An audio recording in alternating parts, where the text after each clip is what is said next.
Quem foi que falou que eu não sou um engenheiro atrevido? Ganhei minha fama de bamba usando o Delphi. Fico feliz em saber o que fiz com o Java, mas faça o favor.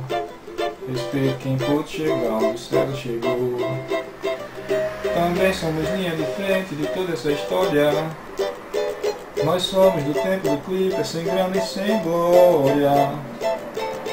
Não se discute talento, mas seu argumento me faça o favor. Respeito quem pôde chegar onde o César chegou.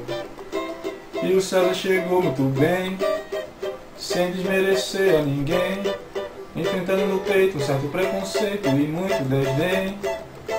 Hoje em dia é fácil dizer que o processo é a nossa raiz.